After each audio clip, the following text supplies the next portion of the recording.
ओम नमः सदेभ्यः। ओम नमः सदेभ्यः। ओम नमः सदेभ्यः।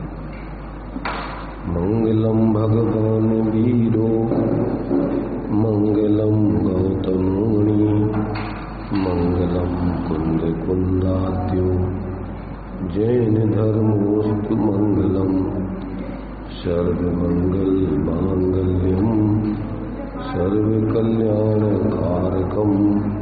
प्रधानं सर्वधर्माणां जैनं जयतु शासनं जैनं जयतु शासनं जीवं दाभं जिणवरवसहीन जीर्णनीदीठं देविन्दविन्दवन्दं वन्दे तं सर्वदा शिरसा।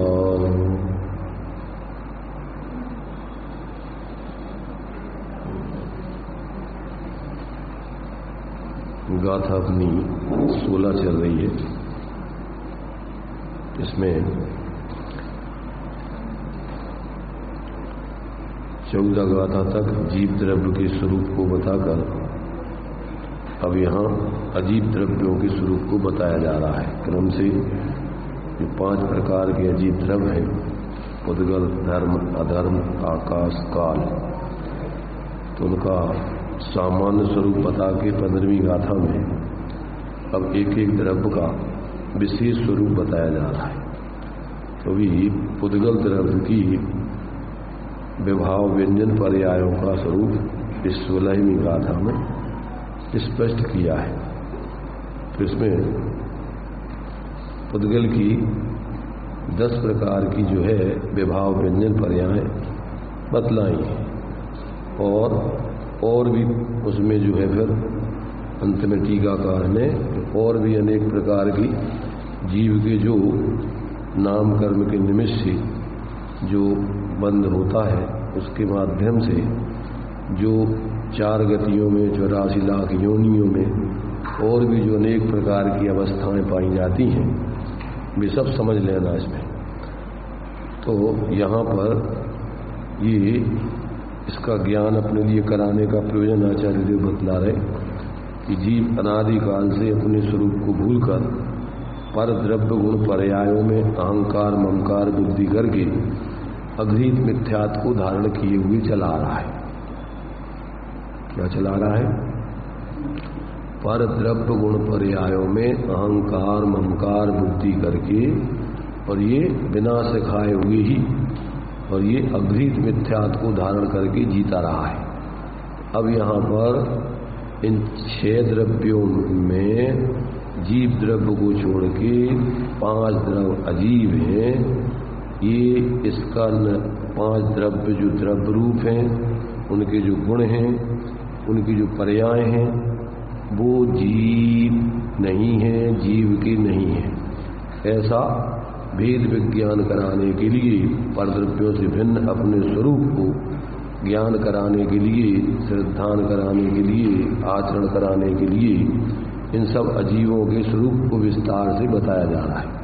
तो यहाँ अपन को अभी पुद्गल के जो अपने लिए पुद्गल द्रव्य है जो स्कंद अणु और स्कंद के रूप में 2 प्रकार से लोक में पाया जाता है। अब उसके सामान्य रूप से तो वो एक पुद्गल परमाणु द्रव्य है, उसकी संख्या लोक में जीव से भी अधिक अनंत है। अब उनकी जो अवस्थाएं होती हैं वो अवस्थाएं सब जो अपने लिए 5 इंद्रिय आदि के विषय बनती हैं वो सब वास्तव में बहुत स्थूल विभाव व्यंजन पर्याय हैं। इसके अलावा सूक्ष्म भी उन पुद्गलों का जो परिणमन होता है वो भी सब माने जो इस प्रकार से स्पर्श रस गंध वर्ण वाली हैं और उनकी पर्यायों का जो 20 प्रकार से परिणमन होता है 6 ढाला में जो अपन को दिया हुआ है। वर्ण रस 5 गंधा 2 भाषा 8 निश्चया जीवी नुसंति। क्या दिया? वर्ण रस 5 पुद्गल 5 वर्ण रस गंध और फरस बसु जाके है तो ये पुद्गल का विभाव व्यंजन पर्याय आदि के रूप में अथवा उन गुणों का वर्णन है जो किस प्रकार से होता है वो बराबर अपन को समझना चाहिए। तो ये जो है ये सारे भेद प्रभेद अपन समझ करके और जितना भी अपने लिए जो विस्तार पुद्गलों का अपन को दिखाई देता है, 5 इंद्रिय आदि का विषय बनता है, वो जीव नहीं है, जीव का नहीं है, ऐसा जानकर उसमें एकत्व ममत्व नहीं करें, उसमें इष्ट अनिष्ट की कल्पना करके और जीव दुखी नहीं हो, इसके लिए अपन को इस सब का ज्ञान कराएं। अभी अपन ने कल इन 10 प्रकार की जो विभाव व्यंजन पर्याय हैं उनमें से 2 की चर्चा कर ली थी, शब्द और बंध। आगे सूक्ष्म, स्थूल, संस्थान, भेद, तम, छाया, उद्योत और आतप आदि जो पर्याय हैं उनका भी थोड़ा स्पष्टीकरण आगे किया जाता है। तो देखिए सूक्ष्मपना क्या है, तो यहाँ पर दिया कि बिल्व फल आदि की अपेक्षा से वीर आदि का सूक्ष्मपना जानना चाहिए। बिल्व जानते, बिल्व माने होता है वेल, इधर क्या बोलते हैं उसको, बिल्ला, जो खाया जाता है, बड़ा बड़ा फल होता है, गर्मियों में जो है उसका रस बनाते हैं, तो उसकी गोंद वगैरह चिपकाने के काम में वैसे ही। और पहले जो है बड़े बड़े किले बनते थे, उसमें उस बेल को जो है डाल करके चूना में और उसके साथ में मिला करके और पक्की परिपक्वता करने के लिए उसको भी बनाते थे। ऐसा वो फल होता है, बड़ा फल, वो विल्व फल कहलाता है। और जो वीर होता है, वीर बोर बोलते हैं, यहाँ जो खाने के एक बड़े बोर होते हैं, पेमदी आदि वीर, एक छोटे छोटे दरिया के बेर होते हैं, तो वे सब उस बिल्व से सूक्ष्म होते हैं, हल्के होते हैं। इसलिए तो यहाँ पर सापेक्ष रूप से तो बिल्व आदि की अपेक्षा से वीर आदि सूक्ष्म, उनका सूक्ष्मपना है। और परमाणु को साक्षात सूक्ष्मपना है, माने पुद्गलों में सबसे छोटा अगर कोई है, सूक्ष्म है, तो वो पुद्गल परमाणु। बाकी स्कंदों में परस्पर स्थूल और सूक्ष्मपना उनमें परस्पर लागू होता है। स्थूल दूसरी चीज जो ज्यादा बड़ी है तो वो स्थूल है, उससे छोटी है तो सूक्ष्म है, छोटी है बड़ी, ऐसा सापेक्ष रूप में वो सूक्ष्मपना स्थूलपना है। पर परमाणु का निरपेक्ष सूक्ष्मपना है, परमाणु वास्तव में सबसे सूक्ष्म है पुद्गलों में, मतलब वो इससे छोटा पुद्गल का हिस्सा नहीं होता है। तो इस प्रकार से ये अपन को ये सब पुद्गल की पर्याय है। जो सूक्ष्म स्थूल होता है ये सब पुद्गल है, क्योंकि 5 द्रव्य तो अमूर्तिक है, उसमें सूक्ष्म स्थूलपना नहीं होता है। ये सूक्ष्म स्थूलपना तो पुद्गलों का ही होता है। तो इस प्रमाणी अपने लिए नहीं दिखाई देता है, केवल ज्ञान में दिखता है, अथवा सर्वावधि परमावधि आदि जो है कि अवधि ज्ञान में भी सबसे सूक्ष्म हिस्सा उसमें दिखाई देता है, पर संपूर्ण पर्याय आदि नहीं, उसका सूक्ष्मपना कहाँ तक उसका विषय है, उस प्रत्यक्ष ज्ञान में वो दिखाई देते हैं। अपन तो मति सुतक ज्ञान में परोक्ष रूप से उसका आगम से निर्णय करके समझते हैं कि एक इस प्रकार से पुद्गल का सबसे छोटा जो द्रव्य है वो परमाणु, जो आकाश के एक प्रदेश पर माने उसकी आकार या उसकी उतना बड़ा होता है, तो वो परमाणु है। तो इस प्रकार से वो सबसे सूक्ष्म होता है, वो निरपेक्ष है, और उसके साथ अब वो दूसरों की सापेक्षता नहीं लगती। वीर आदि की अपेक्षा से विल्व आदि का स्थूलपना, उससे उल्टा लगाओ तो सूक्ष्म स्थूल, पुद्गल की पर्याय जो है वो सूक्ष्म भी है स्थूल भी है। तो वो जो वीर आदि से, अब उस तरफ से देखो तो वीर सूक्ष्म है और बेल जो है स्थूल है, अब इधर से लगाओ तो वीर सूक्ष्म है और बेल नहीं, वीर सूक्ष्म है और बिल्व यानी बेल का फल जो है वो स्थूलपना है। और तीनों लोकों में व्याप्त महास्कंध में सबसे अधिक स्थूलपना जानना चाहिए। एक जो तीनों लोकों में समान रूप से व्याप्त है पुद्गल, उसमें जो है उसको अपन तीनों लोकों में व्याप्त, ऐसा जिसका नाम महास्कंद उसको कहते हैं, ऐसा महास्कंद जो है वो सबसे स्थूल पुद्गल का माने वो जो है उसका जो है स्कंद जानना चाहिए। स्कंद बता तो रहे कि लोक में जो एक पूरे तीनों लोकों में ऐसा स्कंद का जो पुद्गल का जो स्कंद है उसको महास्कंद बोलते हैं। जैसे अपन दर्शन महासत्ता और अवान्तर सत्ता, तो उसमें अपने लिए पुद्गल का जो सामान्य पने से अस्तित्व दिखाई देता है तो वो स्थूलपना सबसे ज्यादा, इससे बड़ा कोई स्थूलता नहीं होती। पुद्गल का तीनों लोकों में व्याप्त ऐसा जो महास्कंद है वो सबसे बड़ा जो है उसका जो है स्थूलपना जानना चाहिए। मैंने जैसे अपन जिसको अपन बोलते महासत्ता, तो महासत्ता में कोई ऐसी वैसे तो एक महासत्ता में अपन अगर लेना है तो काहे की ये आकाश द्रव्य में महासत्ता है। आकाश द्रव्य कितना बड़ा है? सबसे बड़ा क्षेत्र की अपेक्षा आकाश द्रव्य है, तो वो महासत्ता। परंतु यहां महासत्ता में तो अपन सब द्रव्यों के समान अस्तित्व को लेते हैं महासत्ता, और अवान्तर सत्ता में प्रत्येक द्रव्य का अपना अपना अस्तित्व, और एक द्रव्य की अपेक्षा भी अपन को महासत्ता और अवान्तर सत्ता लगाना है तो उसका जो है पूरे द्रव्यपना वो महासत्ता है, और उसमें फिर गुणों की एक एक गुणों की, धर्मों की, प्रदेशों की ये अवान्तर सत्ता है। तो उसमें अपन को उसमें जो है द्रव्य गुण पर्याय का भेद करना वो अवान्तर सत्ता है, और एक सामान्य द्रव्य का अस्तित्व देखना वो महासत्ता है। ऐसा जो है एक एक का अपने लिए इसी प्रकार से एक एक गुण में लगा सकते हो। गुण महासत्ता है और उसकी अविभाग प्रतिच्छेद रूप शक्ति वो अवान्तर सत्ता है, अथवा एक एक समय की होने वाली पर्याय वो उसकी अवान्तर सत्ता है। इस प्रकार से मैंने अपने लिए उसका सामान्यपना और विशेषपना उसमें जो है महासत्ता और अवान्तर सत्ता के अंतर्गत जानना चाहिए। तो ये पुद्गलों में यहां पर अपन को भी पुद्गल द्रव्य की जो है सबसे बड़ा स्कंद तीन लोक में व्याप्त ऐसा महास्कंद के रूप में जानना चाहिए, और सबसे छोटा पुद्गल परमाणु जानना चाहिए।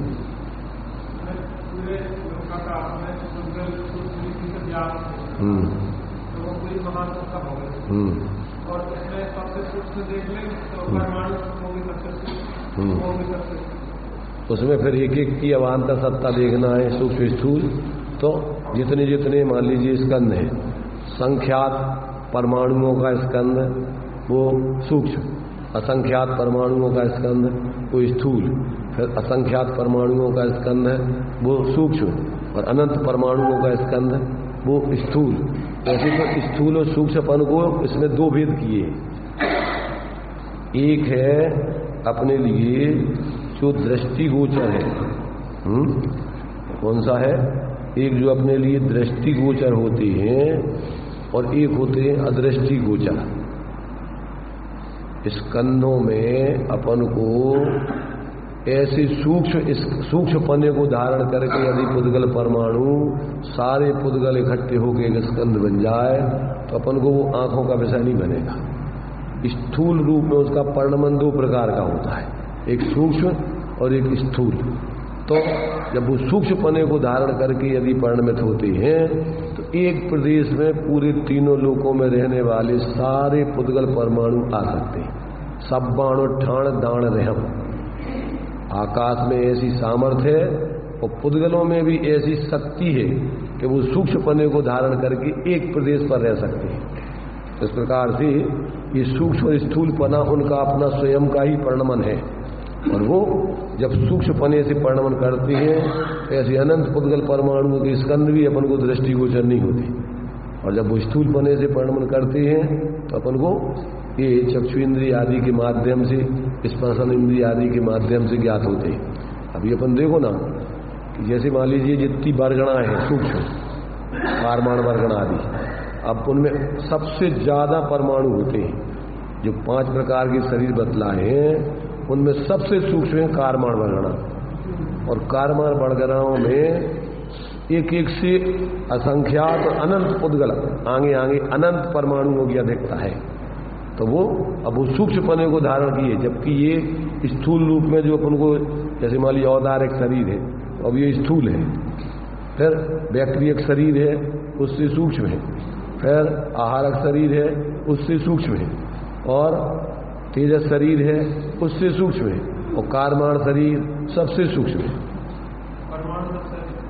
परमाणु तो ये फिर अलग हो गया। वो तो यहाँ अभी तो शरीरों की बात चली और उनमें परमाणुओं की संख्या भी अधिक है पहले। हाँ, उनकी अपेक्षा उसमें अधिक है। और जो स्थूल होने से अपन को दिखता है और वो सूक्ष्म होने से अपन को दिखाई नहीं देता, जबकि परमाणुओं की संख्या उसमें उनसे अनंत गुणी है। तो ये जो है माने उनका सूक्ष्म और स्थूल पने का परिणाम उनका स्वयं ही है। तो जब वो सूक्ष्म पने को धारण करते हैं तो अपन को दिखाई नहीं देते नाकों से।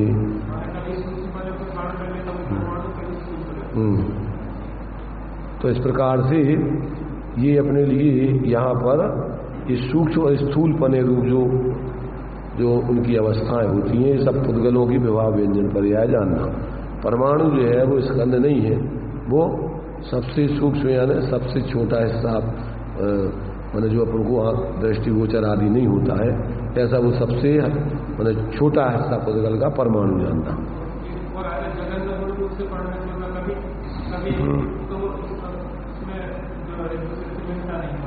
ये बंध के कारणों में दिया है, स्निग्ध रूक्षत्वाद बंधा द्विअधिकादि गुणा नाम तू।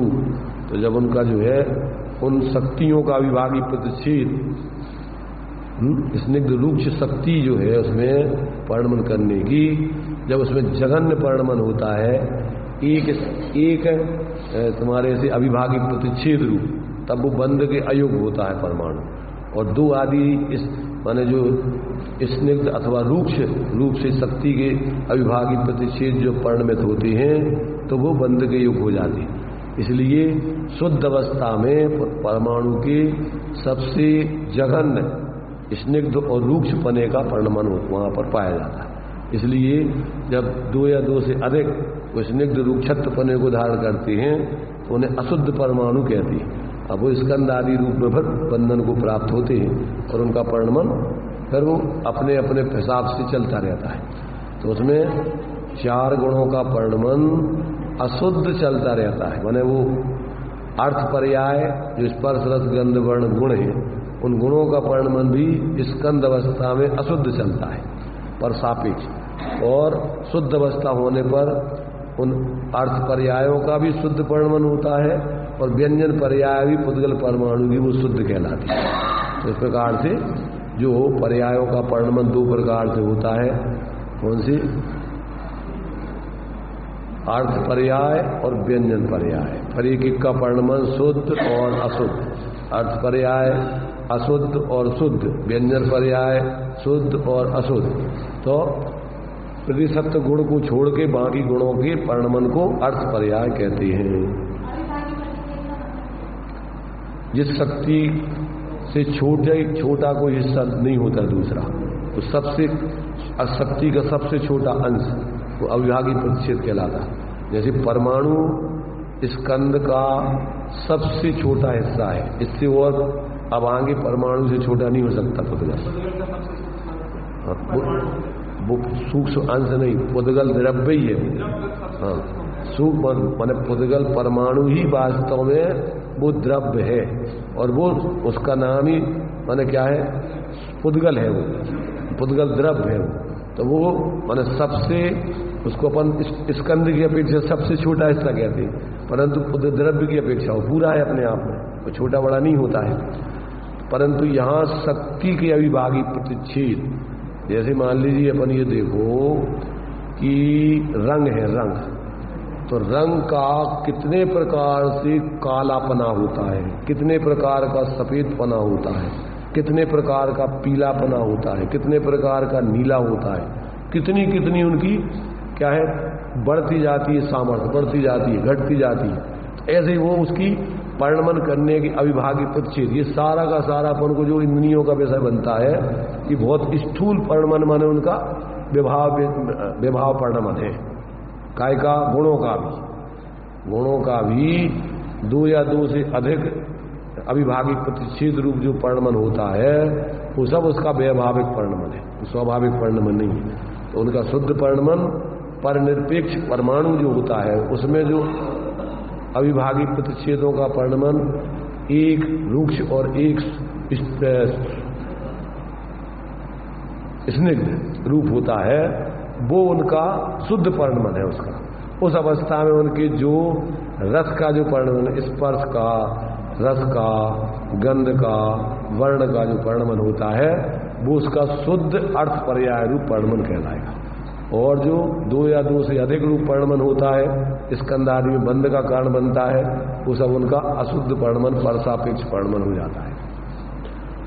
तो ये जो है ऐसा अपने लिए इन पुद्गलों के स्वरूप को, माने उनके द्रव्य रूप से, गुण रूप से, पर्याय रूप से, सभी प्रकार से अपन जब ये जानेंगे तो इसमें अपन एकत्व मत नहीं करेंगे, काला, पीला, नीला, लाल, सफेद, तो ये सब पुद्गलों का परिणमन है, ये आत्मा नहीं है। आत्मा इन सबको जानने वाला है और वास्तव में व्यवहार से जानने वाला है। परमार्थ से तो ज्ञान रूप ही रहता है वो, माने उस परद्रव्य रूप परिणमित नहीं होता है। उन सब में जानते हुए वो अपने सामान्य ज्ञानपने को परिणमित, ज्ञानपने रूप परिणमित होता है। जैसे अपन दर्पण में सामने जो भी प्रतिबिंबित होते हैं तो व्यवहार से वो प्रतिबिंबित हो रहे हैं, परमार्थ से देखा जाए तो उसमें दर्पण ही परिणमित हो रहा है, उसमें और कुछ नहीं। तो ऐसा जो है, ऐसे ही अपने ज्ञान आदि का स्वरूप समझना। अपने ज्ञान में जब अपन उस पर्याय दृष्टि से उस गेयों के आकार रूप से ज्ञान को देखते हैं तो वो उसका गेयों का ज्ञान कहलाता है। परंतु वो ही जब अपन उसको ज्ञान की परिणमन की दृष्टि से देखते हैं तो फिर वो एक सामान ज्ञान रूप ही अपन को परिणमित होता दिखता है, उसमें और कोई गेय का परिणमन नहीं दिखाई देता है। ऐसा जो है ये अपन को बराबर इन सब पुद्गलों के यथार्थ स्वरूप को समझकर और अपन को उससे भेद विज्ञान रख के एकत्व ममत्व नहीं करना चाहिए। अब इनमें ही अपन रंगों में, 5 इंद्रियों के विषयों में कितने अपन निरंतर अच्छा बुरा, अपना पराया, उसी में कल्पनाएं करते रहते। दिखने में अपन को सुंदर, क्या दिखने में क्या सुंदर लगे, ये सब पुद्गलों का परिणमन है। अब क्या सुंदर हो, क्या सुंदर हो, पुद्गल का परिणमन तुम्हें क्या दे रहा है, और कल्पना करता है कहे कि सुंदर असुंदर की, अच्छी बुरी की। तो ये सारी चीजें अपन को वास्तव में दुख रूप है, दुख के कारण है, संसार बंध का कारण है। जो ज्ञानी जीव होते हैं वो उसमें अच्छी बुरी कल्पना नहीं करते, जानते तो हैं परंतु राग द्वेष नहीं करते, मोह नहीं करते। इसी में आगे बताएंगे, यदि आपको उपयोग को शांत करना है, विकल्प रहित करना है तो क्या करने चाहिए? माँ मुझ्जय, माँ रज्जय, माँ दुस्सय, इष्ट अनिष्ट अर्थेषु, किसी भी पदार्थ में जिसको अपन व्यवहार से इष्ट अनिष्ट कह रहे, परमार्थ से कोई पदार्थ तात्पर्य से इष्ट अनिष्ट है नहीं, अच्छे बुरे है नहीं, तो ऐसा अपन को किसी में मोह नहीं करना चाहिए, किसी में राग नहीं करना चाहिए, किसी में द्वेष नहीं करना चाहिए। तो इससे क्या होगा? माँ मुज्जय, माँ रज्जय, माँ दुस्सय, इष्ट अनिष्ट अर्थेषु स्थिर मिच्छयि चित्तम। यदि आप अपने चित्त को स्थिर शांत करना चाहते हो तो आप किसी पदार्थ में मोह राग द्वेष मत करो।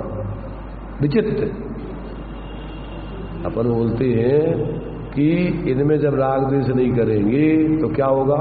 स्थिर मिच्छयि जय चित्तम विचित्र झाणप्य सिद्धि, माने चित्त से रहे निर्विकल्प आत्म ध्यान की सिद्धि करना चाहते हो तो आप किसी भी पर पदार्थ में मोह मत करो, राग मत करो, द्वेष मत करो।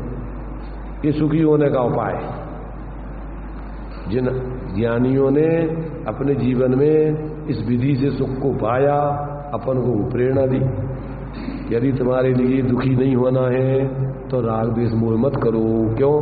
दुख का कारण मोह राग रुस दुख की खान। दुख की खान क्या कहलाती है? जैसे जिसकी जो खदान होती है ना, उसमें से वो माल निकलता रहता है। तो ये मोह राग द्वेष ये दुख की खदान है। इनमें से ही आपको दुख निकलता रहेगा। दुख जो राग द्वेष मोह जितना करेगा उतना जीव दुखी रहेगा। दुख कहां से आता है? अपने ही मोह राग द्वेष के परिणाम से जीव दुखी होता है। अगर तुम्हारे लिए दुखी नहीं होना है तो क्या नहीं करो? निज को निज पर को पर जान, फिर दुख का नहीं लेस निदान। फिर दुख का कोई कारण नहीं है। अपने को अपना स्वरूप जानो, जानने देखने वाले शांत निराकुल। अब अपन और पर में जुड़े नहीं, तो जुड़ेंगे ही नहीं तो मोह राग द्वेष नहीं होगा, मोह राग द्वेष नहीं होगा तो दुख नहीं होगा। दुख की खान मोह राग द्वेष। अब मोह राग द्वेष नहीं करें कोई दुख नहीं है अपन को। सोते समय जीव राग द्वेष मोह करता कि नहीं करता? सोते समय जीव जो है राग द्वेष मोह तो नहीं होता, उसको बिल्कुल शांत हो जाता है। अरे सोते समय भी जीव अंदर में कल्पनाएं स्वप्न तो वो कल्पनाएं करता ही रहता है, उसके बिना तो रहता ही नहीं है। उसका उपयोग तो अगर जब तक भीतराग नहीं हुआ तब तक तो वो चाहे सो रहा हो, सोते में भी अपन बोलते स्वप्ने मदि दोष लगाया, उठ जाग विषय बंधाया। तो सपने में भी अपन कल्पनाएं करते ही रहते। आज तो देखो दो चीजें बताई इसमें भी अपन को जैन धर्म सापेक्ष धर्म है। ये बतलाया है कि कभी कभी जागृत अवस्था में व्यक्ति जब तीव्र कसाय में जी रहा हो, चिंता में जी रहा हो, आकुलता में जी रहा हो, तो उसके लिए नींद की गोली दी जाती है।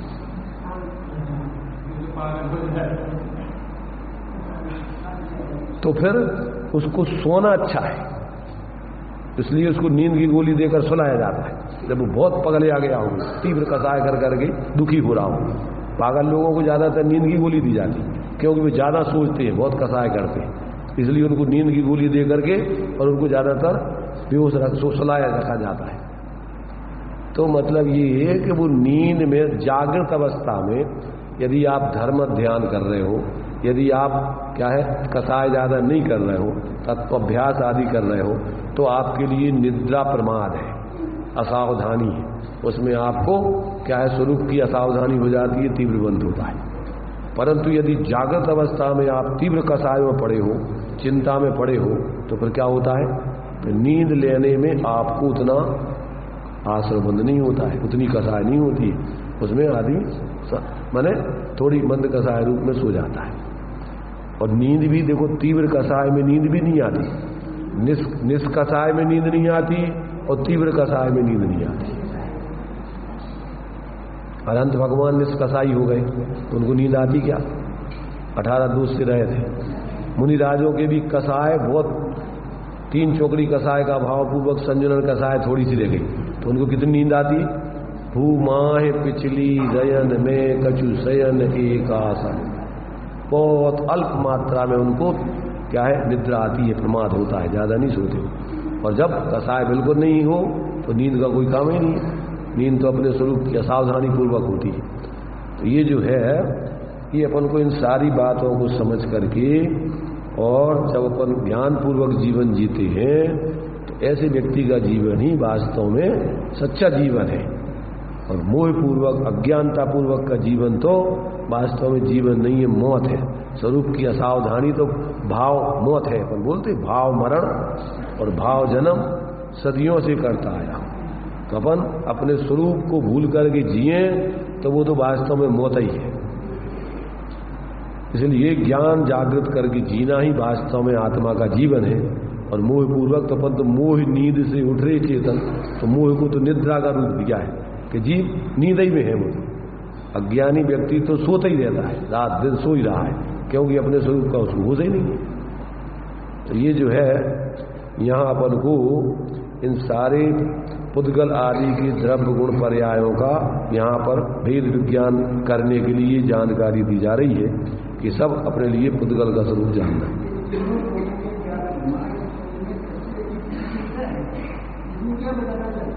काय में हाँ स्थूल पुद्गल में सूक्ष्म स्थूल पने की चर्चा चल रही है। तो सबसे सूक्ष्म परमाणु और सबसे स्थूल है महास्कंद, 3 लोगों में व्याप्त। हाँ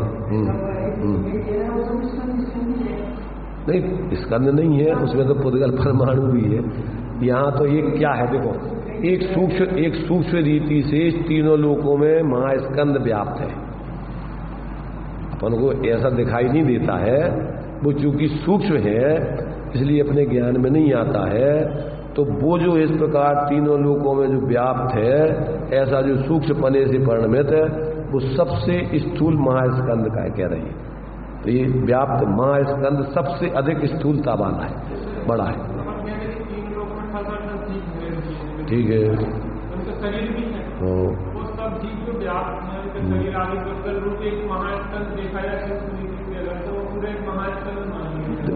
नहीं वो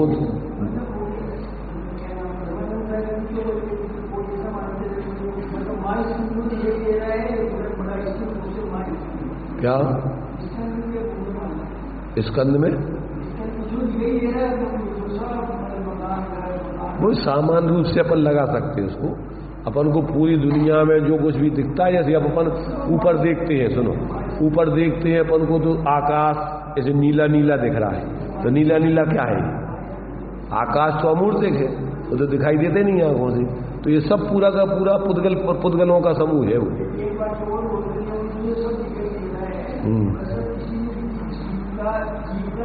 वो ठीक है, वो तो इसका अंदर तो वो शरीर होता ही है, माने वो भले ही उसमें से जीव निकल गया, लकड़ी है तो ये क्या है?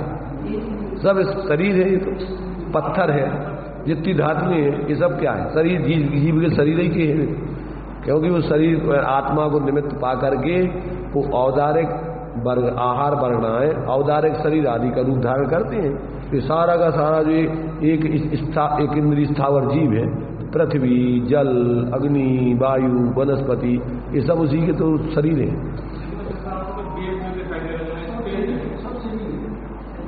अरे हाँ, वो तो सब अपन को वो दिख रही है, परंतु अपन को दिख नहीं रहा, पर वहां पर भी लेयर वाले उस पुद्गल स्कंदों की पूरे में व्याप्त है। अब मूल में तो अपन ये देखो, ऐसा कोई स्थान नहीं है जहां पर 22 प्रकार की वर्गणाएं नहीं है। पूरे 3 लोक में ठसाठस भरी हुई है, और इसीलिए जहां भी जीव भी वहीं भरे ठसाठस, और उसी से वो भाव करके कर्मों का आश्रय बंध निरंतर करते ही रहते हैं। सूक्ष्म जीव है तो वे तो किसी के आश्रय नहीं रहते, परंतु उनके भी तो शरीर हैं, वे भी तो अपने सूक्ष्म शरीर औदारिक शरीर को लिए हुए हैं सब जो सूक्ष्म जीव है, एक इंद्रिय जीव आदि जो, तो वे उस सूक्ष्म शरीर मतलब वो सब स्कंद है उनका। हाँ, 3 शरीरों को लिए हुए हैं वे सूक्ष्म पने, उनका शरीर इतना सूक्ष्म पने से परिणमित हो रहा है कि वो किसी वज्र से रुकते नहीं है, किसी को रोकते भी नहीं, परंतु हैं तो उनमें अनंत पुद्गल वर्गणाएं, यानी कारमान, तेजस, औदारिक शरीर की वर्गणाएं विद्यमान है उसमें। यहाँ भी देखें तो मोबाइल की तरह रेडियो की तरह हाँ, जीव भी पूरे में ठसाठस, सूक्ष्म जीव तो तीनों लोकों में ठसाठस भरे हुए हैं, कहीं एक स्थान इतना नहीं है कि जहाँ पर सूक्ष्म जीव नहीं।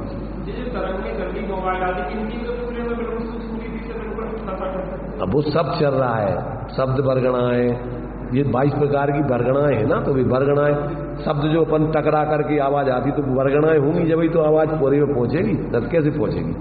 तो ये सब चीजें जो है अपन को दिखाई नहीं देने पर भी ऐसा अपन पूरे तीनों लोकों में इस प्रकार का महास्कंद के रूप में आप इसको देख सकते हो फैला हुआ। तो ये आगे सम चतुर संस्थान निग्रोध परिमंडल, सातिक, कुब्जक, वामन और हुंडक के भेद से 6 प्रकार का संस्थान यद्यपि जीव को व्यवहार नए से कहलाता है, तो भी संस्थान रहे चैतन्य चमत्कार की परिणति से भिन्न होने से निश्चय नए से वह संस्थान पुद्गल का ही जानना चाहिए। जितने शरीरों के 6 आकार बतलाए हैं मुख्य रूप से 6 संस्थान, 6 सहनन, तो ये 6 संस्थान किसके हैं? ये नाम कर्म के उदय से जीव के माने जाते हैं व्यवहार से, परंतु वास्तव में तो ये पुद्गल की रचना है परमार्थ से। तो इसलिए ये 6 प्रकार के संस्थान भी क्या है? पौद्गलिक। अब ये जो शरीर रूप है और बाकी जो और रचना जो है लोक में, वे सब पुद्गल की रचना है, सब आकार रूप है। तो आगे देखिए, तो परिणत निश्चय से संस्थान पुद्गल की है। जीव से भिन्न जो गोल, त्रिकोण, चतुष्कोण आदि व्यक्त और अव्यक्त रूप, व्यक्त में 5 इंद्रियों के विषय बन रहे और अव्यक्त में अपन को जो सूक्ष्म परिणमन चल रहा है पुद्गलों का, इस अनेक प्रकार के आकार रूप, गोल, त्रिकोण, चतुष्कोण आदि, वो व्यक्त और अव्यक्त रूप अनेक प्रकार के संस्थान हैं, वे भी पुद्गल ही हैं।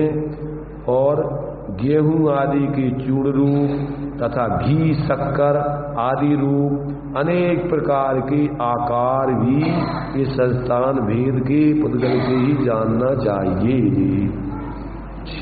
मैंने अपन को ये 6 प्रकार के तो सामान्य से बतलाए, वैसे तो व्यक्त और अव्यक्त, त्रिकोण, गोल, चौकोर आदि बहुत सारे इस प्रकार के अनेक प्रकार का पुद्गलों का परिणमन होता है। वो सब गेहूं चूर्ण आदि के रूप में, घी, शक्कर आदि के रूप में, वो सब प्रकार से जो है ये पुद्गलों का ही भेद जानना चाहिए आकार के रूप में। दृष्टि को रोकने वाले अंधकार को तम कहा जाता है। अंधकार कैसे बोलते हैं? देखो इसमें भी सापेक्ष है। दृष्टि को रोकने वाले अथवा दृष्टि को पदार्थों का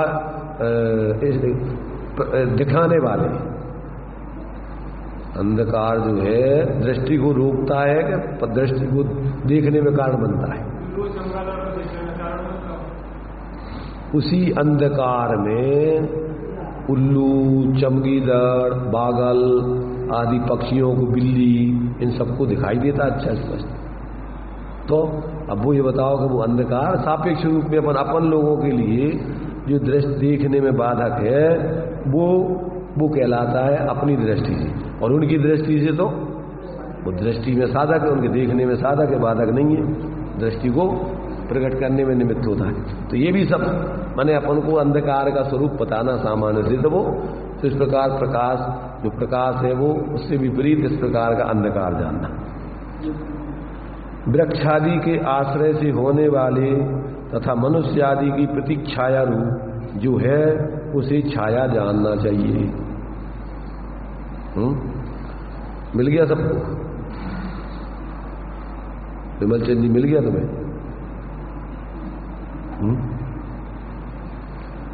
ये अपने काम की बातें चल रही, सब समझ लेना। सारा का सारा जीव इन्हीं में अपने स्वरूप को भूल के इन्हीं में पूरा का पूरा अच्छा बुरा अपना पराया रात दिन इन्हीं के निमित्त से राग द्वेष करता रहता है। अब अपन को अगर के भैया ये सब पुद्गल की पर्याय हैं, सद्दो बंदो थूलो, संठान भेदतम छाया, उज्जो दादव सैया, उगल दब्बस पच जाया, तो अब ये ना अपने लिए अच्छी है ना बुरी है ना अपनी, ये तो मात्र अपन सामान्य रूप से ज्ञान का गेय है, मात्र जान लो। भगवान के ज्ञान में सब आ रही है, पर भगवान किसको अच्छा बुरा जान रहे? भगवान तो उनको पुद्गल की अवस्थाएं बतला रहे। भगवान ने उपदेश दिया है कि सब पुद्गल की अवस्थाएं हैं और ये जीव की नहीं है, और जीव के लिए ना अच्छी है ना बुरी है, इसलिए इनमें राग द्वेष मोह नहीं करने चाहिए। ये उपदेश भगवान ही ने तो दिया है। तो अपन को इसमें किसी प्रकार से रात दिन अपन सारा जितना खर्चा होता है 5 इंद्रियों के विषयों की व्यवस्थाओं में होता है। जीवन की आवश्यक व्यवस्थाएं कितनी सी, ये कपड़े होते ना, कपड़े सिंपल कपड़ा बिना रंग रोगन का लो, कितना कीमती मिलेगा? ये जितने भी डिजाइन हैं सबसे ज्यादा पैसा इनमें खर्च होता है। और डिजाइन क्या है? महा अशुद्धता, कैसी कैसी रंग आदि और किस प्रकार के केमिकल्स आदि बना करके और इनमें पोता लीपा पोती की जाती है, अपन को पता नहीं है। ये सबरे पूरे के पूरे सबरे में जितनी पोताई चल, ये पोत देते हैं तो 1-2 दिन तक तो उस घर में अपन रहने में तकलीफ होती है।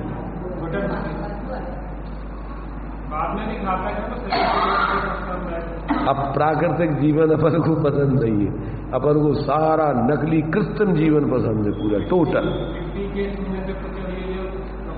पहले अपने जो मकान आदि होते थे सिंपल, वे स्वास्थ्य के अनुकूल थे, ज्यादा झंझट नहीं थी, ज्यादा उसमें कोई खर्चे नहीं थे, सहजता में जीवन था। परंतु अब सारा का सारा परिकर 5 इंद्रियों का विषय, भोगों की विलास वाला है। तो अब उसी में रात दिन उसी के लिए कमा रहा है, उसी के लिए जी रहा है। एक मिनट के लिए उसको और इसके अलावा कोई सोचते ही नहीं है। पढ़ाई देखो तो सारी पढ़ाई भी ऐसी पागलपन, इंजीनियर और ये सब काय के लिए, इसी पागलपन की व्यवस्था बनाने को।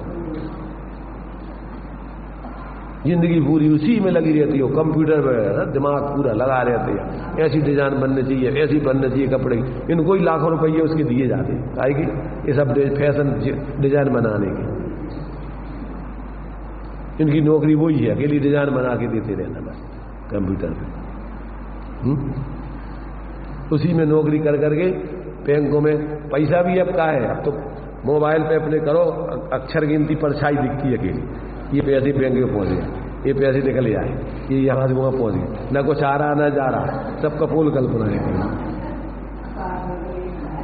इतने रुपये बैंक में जमा, गिनती लिख दी, उस पर छाया हो गई, बस पहुंच गए बैंक। उसी में पागल हो रही है, न कुछ है न कुछ, न पास में न कुछ आता है न जाता है।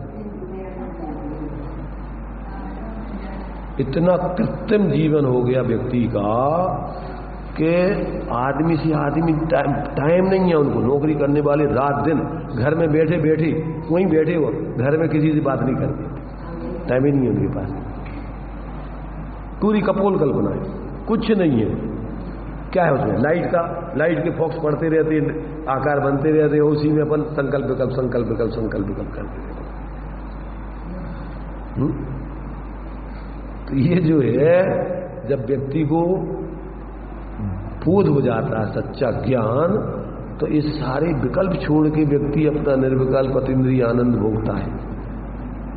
बहुमूल्य जीवन, ये इस फोकट के जीवन को बर्बाद करने के लिए इस वर्तमान माहौल में सारा माहौल पूरा का पूरा बहिर्मुखता वाला, उसकी पढ़ाई सारी बहिर्मुखता की ऊर्धता वाली। अब वैसे में काम करो पर हिसाब किताब लगाए में इतनी बुद्धि की तीव्रता और आकुलता नहीं है। अब इसमें तो कितने जल्दी दिमाग पूरा का पूरा चलता रहता है, बहुत जल्दी इनकी बुद्धि खराब होती है, थक जाते हैं लोग। अब उसको क्या मानते हैं लोग? वर्तमान का बहुत बढ़िया, अरे अच्छा, लड़कियों को भी लड़का कैसा चाहिए जो 24 घंटे बिल्कुल पागल बना रहे, टाइम ही नहीं मिले उसको बातचीत करने का। और कौन सा गांव में शांति के स्थान में नहीं रहना, कहाँ जाना जहां 24 घंटे भीड़ चल रही है, ना उनको खाने की समय है, न जीने का समय है, रात दिन मारा मारी में पड़े हुए हैं।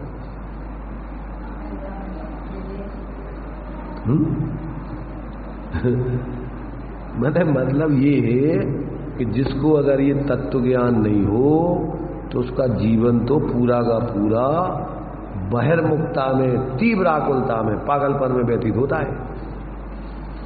और अब एक दूसरे के संग में रहना चाहते नहीं कोई संग, सब अकेले अकेले। अब अकेले रहोगे तो क्या है? अगर आत्माराधना, या तो आत्माराधना करने वाला अकेला रहे, और या फिर क्या होगा कि जिसको इस प्रकार की तीव्र कसाएं हो गए तो अब उसको दूसरों से बात करने का टाइम ही नहीं, स्वाद ही नहीं दूसरा, रात दिन तीव्र कसाए में लगा रहे, रात दिन। पति पत्नी दोनों नौकरी कर रही, और कौन की पहले तो पूरा परिवार 40-40, 50-50 लोग रहते थे, एक आदमी कमाता था और सब लोग शांति से खाते थे। क्यों? कि ज्यादा इच्छाएं नहीं थी। अभी अपन एक कोरोना काल में कितना खर्चा था बताओ, क्या करना है?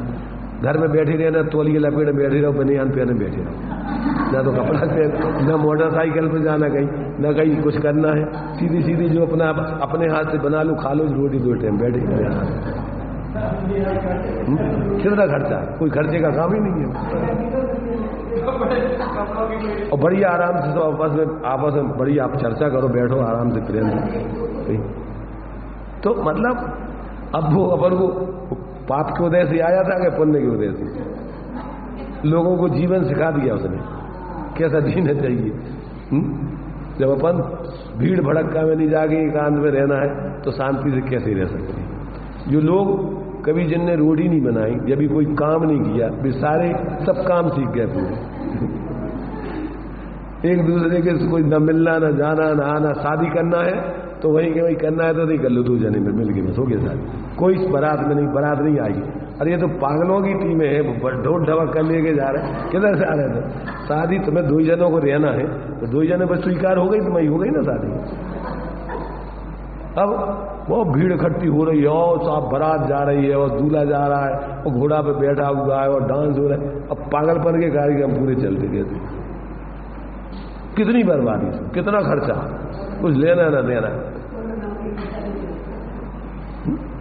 तो मतलब ये कि व्यक्ति को अगर वास्तव में विवेक जागृत हो तो इसको कहाँ इतने फालतू के धामाधूमी करने का टाइम है। कितना था यहाँ इस पर्याय में रहना है अपन को। योजना इतनी लंबी चौड़ी, जैसे बिल्कुल स्थायी यहीं अब इसको हमेशा रहना हो। तो ये जो है एक प्रकार से पहले जो लोग छोटे छोटे मकान अपने बनाए सिंपल रहने के लिए, अपने खुद के ही, ना कोई ज्यादा बड़े बड़े मिस्त्री चाहिए ना कुछ चाहिए, सब घर के लोग ही पहले जो है मकान बना लेते थे, पूरे परिवार के लोग बनाते थे। मिट्टी ले आए खदान से खोद के, गाड़ा बना मचाया और उन्हें लगाई दीवालों में, और वही घर के लोगों ने उनको दे दिया पानी भर के, और आराम से उनने खेतों से अपनी लकड़ी लगा करके बीच में डाल दी और ऊपर खपरा छाली गई और आराम से शांति से रह रहे। अरे तो है ही ना, अरे तो ये लोग तो जो पत्थर के जो काम करते भी, तो ऐसी मकान अपने कमरे जैसे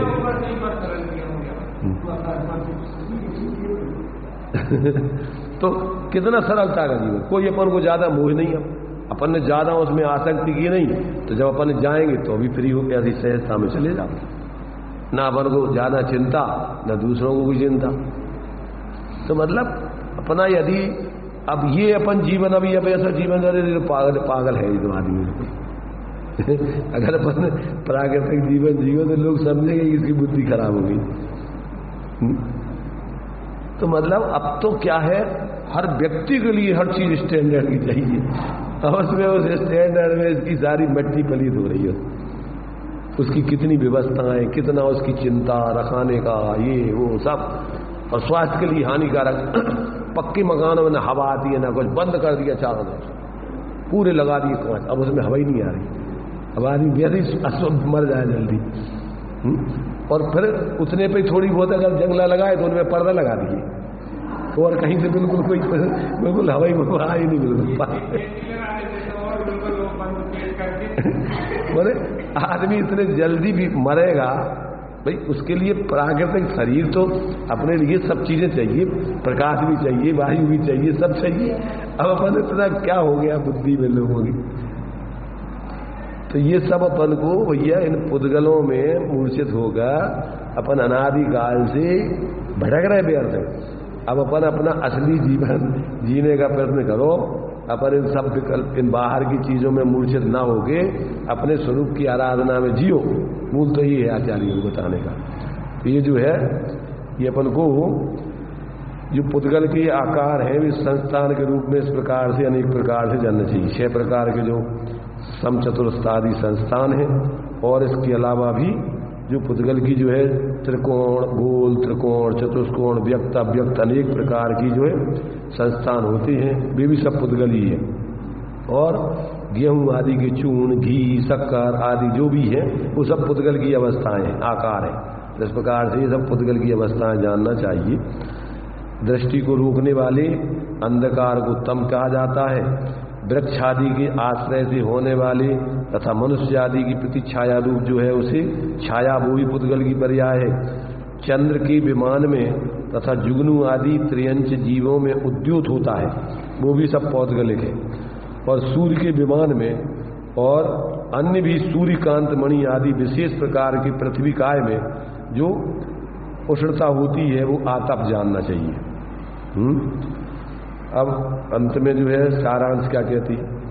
सारांश यह है कि जिस प्रकार जीव को शुद्ध निश्चय नय से स्वात्मोपलब्धि जिसका लक्षण है, ऐसी सिद्ध स्वरूप स्वभाव व्यंजन पर्याय विद्यमान होने पर भी उसका अंदर में ये स्वरूप है मूल में। तो शुद्ध निश्चय नय से देखो तो सब शक्ति रूप से ऐसे शुद्ध अपने उस पर से निरपेक्ष अपनी स्वाभाविक व्यंजन पर्याय रूप परिणमन करने का स्वभाव है। फिर भी अनादि कर्म बंध के बस से स्निग्ध रूक्ष स्थानीय जिस प्रकार पुद्गल और पुद्गल के बंध में स्निग्ध और रुक्षत गुण निमित्त माने उसकी अविभागी प्रतिच्छेद आदि दो अधिक निमित्त भूत होता है, उसी प्रकार जीव और पुद्गलों के बंध में जो निमित्त भूत होते हैं, ऐसी राग द्वेष परिणाम होने पर स्वाभाविक परमानंद जिसका एक लक्षण है, ऐसे स्वास्थ्य भाव से स्वस्थ भाव से भ्रष्ट नर नारकादि विभाव व्यंजन पर्याय होती है। उसी प्रकार पुद्गल को भी क्या है, निश्चय नय से शुद्ध परमाणु रूप अवस्था जिसका लक्षण है, ऐसी स्वभाव व्यंजन पर्याय होने पर भी स्निग्ध रूक्षत्व से बंध होता है। इस वचन से राग द्वेष स्थानीय बंध योग्य स्निग्ध रूक्षत्व परिणाम होने पर ऊपर कहे हुए शब्दादिक से अन्य भी आगमोक्त लक्षण युक्त संकोच विस्तार वाले दही दूध आदि विभाव व्यंजन पर्याय जानना चाहिए। इस प्रकार अजीव अधिकार में पूर्व सूत्र में कहे हुए रूपादि 4 गुण और इस सूत्र में कही हुई शब्दादि व्यंजन पर्याय सहित अणु और स्कंद भी रूप भेद वाले पुद्गल द्रव्य के संक्षेप व्याख्यान की मुख्यता से प्रथम स्थल में 2 गाथाएं पूर्ण हुई। अब ये पुद्गल के द्रव्य, उनकी गुण, उनकी पर्याय, ये सब अपने से भिन्न हैं। इस भेद विज्ञान के लिए अपन को समय सार आदि में ये सब इन्हीं का स्वरूप बताया। मुख्य रूप से सारा पुद्गल का ही पूरा आत्मा को इनसे भेद विज्ञान कराया। इस आत्मा में रस नहीं है, गंध नहीं है, वर्ण नहीं है, ये काला नहीं है, पीला नहीं है, नीला नहीं है, एक एक गाथा में इन चीजों को बताया है। क्यों कि जीव इसी में रात दिन मूर्छित है। इसी से भेद विज्ञान करने पर जीवस्य अन्य पुद्गलस्य अन्य इति तत्व संग्रह। जीव जुदा पुद्गल जुदा, यही तत्व को सार, और कछु व्याख्यान सो याही को विस्तार। ज्यादातर जीव पुद्गलों में ही मूर्छित होकर जिंदगी व्यतीत कर रहा है, अपने स्वरूप को भूल गई। तो ये इसी का भेद विज्ञान करना जीव के लिए अगर सुखी होना है तो जरूरी है। तो उसकी दृष्टि से अपन को ये पुद्गल की द्रव्य गुण पर्यायों का स्वरूप अपन को मध्यम रीति से समझा दिया। अब आगे और भी धर्म द्रव्य आदि का स्वरूप क्रमशः समझाया जाएगा।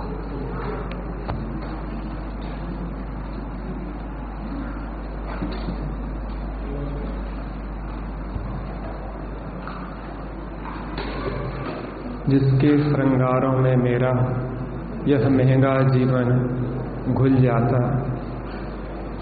जिन पुद्गलों के श्रृंगारों में हमारा यह महंगा जीवन घुल रहा है, यहाँ आचार्य देव कह रहे हैं कि जब सब पुद्गल द्रव्य की पर्याय हैं, हम तो चैतन्य जीव द्रव्य हैं।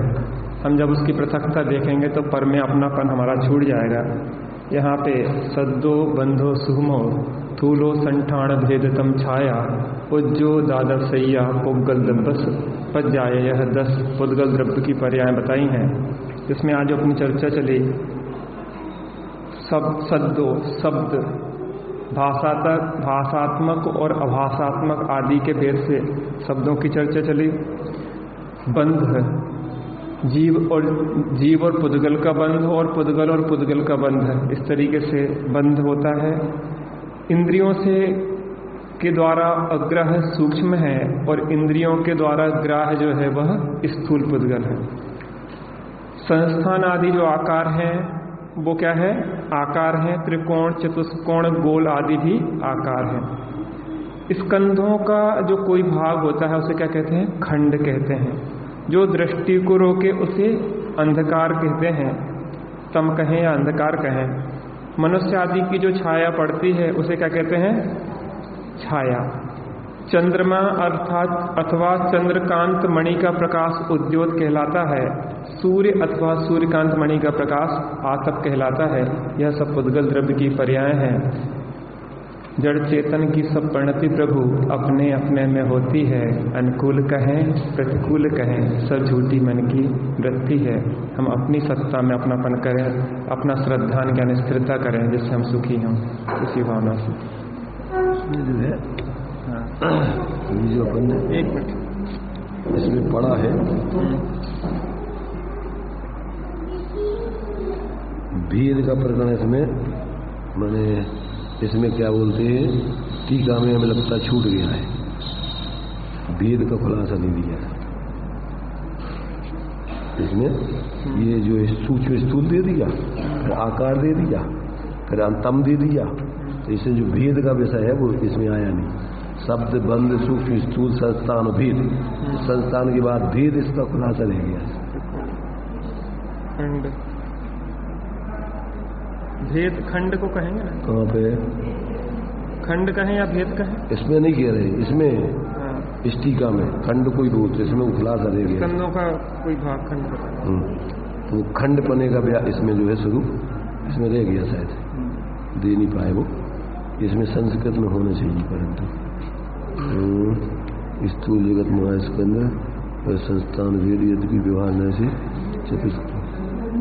भाई एक मिनट, जीवादि व्यक्ति व्यक्त संस्थान है खंडादि रूपेण बहुधा। कहाँ पर? घृत खंड। अच्छा, गोधूमादि चूर्ण रूप और घृत खंडादि रूप बहुधा भेदों ज्ञातव्या। तो ये तो जो है इसमें देखो, व्यक्त अव्यक्त अनेक प्रकार के संस्थान है, भी पुद्गल है, गेहूं आदि के चूर्ण तथा घी शक्कर आदि अनेक प्रकार के भेद। अच्छा जी, संस्थान इसमें कोट में पुस्तक में संस्थान लिख दिया, संस्थान नहीं लिखना चाहिए था, वो भेद है। संस्थान गलत संपर्क नहीं है उसके। ये क्या है, ये उसके परस्पर एक दूसरे से भिन्नता भेद बताना थे स्कंदों के खंड। हाँ, इसको ये अलग है, उससे ये अलग है, तो इसका भेद बताना था खंड करके, तो उसमें संस्थान जोड़ दिया, वो गलत कर दिया। चलिए, निज निधि